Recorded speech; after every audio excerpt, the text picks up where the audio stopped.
एक हफ्ते में एनकाउंटर करना पड़ेगा। जरूरत नहीं है सर, एक हफ्ता बहुत ज्यादा है। कीमत समझता है केवल वही कामयाब होता है। হ্যালো বন্ধুরা, কি অবস্থা, কেমন আছেন সবাই? তো যাই হোক, ফাইনালি মুক্তি পেয়েছে আপকামিং ইন্ডিয়ান তেলুগু ল্যাঙ্গুয়েজের অ্যাকশন থ্রিলার সিনেমার trailer Vettaiyan. Superstar Rajinikanth, Amitabh Bachchan, Fahadh Faasil, Rana Daggubati starer, তাছাড়া কাস্টিং এ আরো অনেকেই রয়েছে এই তামিল সিনেমায়। আর ট্রেলারটি হিন্দি ভাষায় অ্যাভেলেবল, তাই আমি দেখেছি। তো চলুন দেখা যাক কেমন হয়েছে সিনেমাটি trailer. Vettaiyan as a lead actor in superstar Rajinikanth. এটি রজনীকান্তের 170তম সিনেমা। উপর সে আমিও রজনীকান্ত স্যারের ফ্যান। তাছাড়া এর ফ্যান ফলোয়ার বেশ অনেক বড়।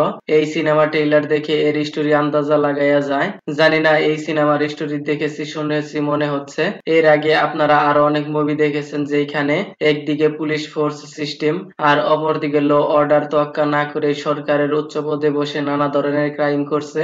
সরকারের খাস লোক, এমপি, মন্ত্রী, পলিটিক্যাল ব্যাকগ্রাউন্ড ওয়ালা মাফিয়া দেখা যায়। আর তখনই এন্ট্রি হয় এই সমস্ত ইল্লিগাল সিস্টেমকে নিচ থেকে উপরে ফেলে, একেই বলে হিরো, লুক লাইক রজনীকান্ত। এর আগে আমরা তার জেলার সিনেমায় এইরকম স্টোরি দেখেছি। এইখানেও জেলারের মতো কিছু কিছু ফিল পাওয়া যাচ্ছে। এই সিনেমারও কনসেপ্ট সেম, লেকিন স্টোরি লাইন আলাদা।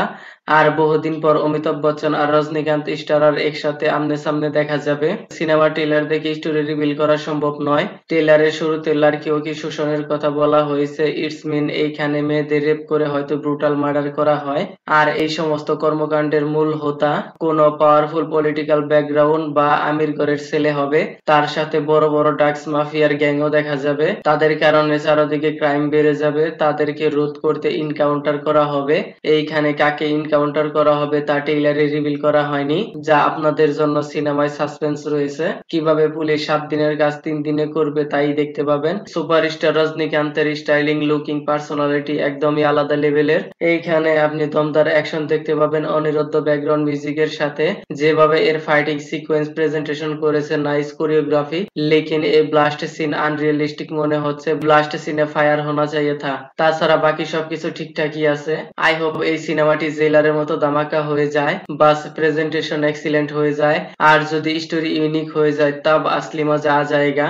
তো কোই বাত নেই, সিনেমাটি 10 অক্টোবর রিলিজ হবে হিন্দি ভাষা সহ আর অনেক ল্যাঙ্গুয়েজে দেখতে পাবেন। আর এই সিনেমাটির বাজেট 160 কারোর। তো যাই হোক, ভিডিওটি কেমন লেগেছে আপনার, ধন্যবাদ। দেখা হবে পরের ভিডিওতে।